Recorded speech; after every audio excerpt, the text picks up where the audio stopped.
Hello 6th class students, today 7 August 2020 and I'm starting your SST class. Your second chapter is on the trail of the earliest people. बेटा actually मैं आपको पहले कुछ बताना चाहती हूँ कि आपकी जो हिस्ट्री की बुक है, ठीक है, ये हिस्ट्री के चैप्टर चल रहे हैं, तो मेरे पास ये वर्ज़न अलग है। तो आप जो आपकी बुक है उसके अंदर देखिए on the trail of earliest people, आप इसको समझ लो और यही चैप्टर आपको जो आपकी बुक है उसके अंदर भी मिलेगा। बस मेरा ये यहाँ पर जो है इसमें थोड़ी सी लैंग्वेज अलग है। जब मैं इसे पढ़ाऊँगी और फिर आप अपनी बुक को पढ़ोगे तो आपको समझ में आएगा कि ये दोनों चीज़ें सेम ही हैं, ठीक है। बस इसकी थोड़ी सी पिक्चर्स में, इसके थोड़े से राइटिंग मेथड में थोड़ा सा आपको चेंजमेंट नज़र आएगा। बाकी जब आप अपनी बुक खोलकर यही चैप्टर पढ़ोगे on the trail of earliest people तो आप समझ जाओगे कि हाँ मैम सेम ही चीज़ पढ़ा रही हैं, ठीक है। तो the earliest people, why were they on move. जो अर्लीस्ट पीपल थे, जो आदिवासी लोग थे, वो घुमंतु क्यों थे, ठीक है। The earth is over 4600 million years old. हमारी जो अर्थ है वो 46 मिलियन ईयर्स ओल्ड है, पुरानी है। Scientist believe that life began on earth some 3500 million years ago. Scientist का मानना है कि हमारा जीवन जो अर्थ पर है वो 3500 मिलियन सालों पहले शुरू हो गया था। Man evolved over centuries in stages from an ape like creature to the present day man.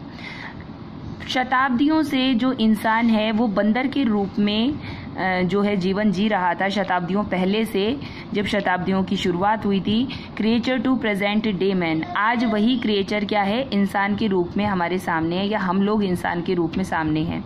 Most probably the human beings of today developed 2 millions या टू 1.5 मिलियन ईयर्स अगो। आज से लगभग 2 मिलियन या 1.5 मिलियन ईयर्स पहले से हमारा जो इंसानी जीवन है उसकी शुरुआत हुई थी।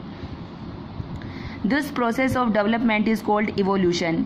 तो ये जो बंदर से लेकर के और इंसान बनने तक की जो प्रोसेस है उसको इवोल्यूशन कहा जाता है।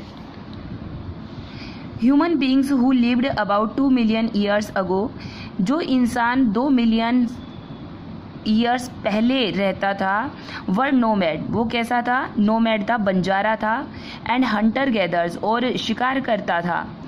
दे moved in group to hunt animals, fish, bird and gather fruits, roots, nuts, leaves, seeds and stalks for food. उस समय वो इंसान ग्रुप में घूमा करता था, जानवरों का शिकार करता था, मछली पकड़ता था, पक्षियों को पकड़ता था, फल इकट्ठे करता, रूट्स इकट्ठी करता, नट्स इकट्ठे करता, लीव्स इकट्ठी करता, सीड्स, स्टॉक फॉर फूड। और इस तरह से मतलब उसका एक ही पर्पज़ था, अपना खाना जुटाना, ठीक है। They even migrated to other places in search of food. और जब एक जगह पर खाना जैसे फिनिश होता लगभग, या फिर ख़त्म हो जाता या नहीं मिलता, तो वो दूसरी जगह पर चले जाते थे, माइग्रेट हो जाते थे। In search of food, water, shelter, once their stock of resources at the place was exhausted. अगर एक जगह पर पानी, खाना और शेल्टर, इनमें से कोई भी चीज़ अगर उनकी कमी हो जाती या वो ख़त्म हो जाते, एग्जॉस्ट हो जाते, यानी वहाँ पे मुश्किल हो जाता था खाना ढूंढना, तो वो दूसरी जगह पर क्या करते थे, माइग्रेट हो जाते थे। देखिए कि भीमबेटका केव्स दिया हुआ है, काफ़ी इम्पोर्टेंट है, आप देखिए इसको। The Bhimbetka caves can be found south east of Bhopal. Bhimbetka cave जो हैं वो भोपाल के साउथ ईस्ट में मिलती हैं। In the foot hills of the Vindhyachal mountain, Vindhyachal mountain की फुट हिल्स में ये भीमबेटका केव्स हैं। भाई पहाड़ों में ही होती है ना गुफाएं। These rock shelters were inhabited by people of the lower Paleolithic and Mesolithic era। ये शेल्टर के रूप में काम आती थी लोगों के पैलियोलिथिक और मिसोलिथिक एरा में। Various tools and remains have been found here. इस बात का कैसे पता चला कि इन केव्स में लोग रहा करते थे, क्योंकि यहाँ पे तरह तरह के टूल्स मिले हैं, औजार मिले हैं। However, Bhimbetka is best known for its cave painting. Bhimbetka जो है वो जाना किस लिए जाता है, इसकी गुफाओं में जो पेंटिंग्स की गई हैं उन पेंटिंग्स के लिए जाना जाता है। These paintings show various sources common to the hunting gathering economy.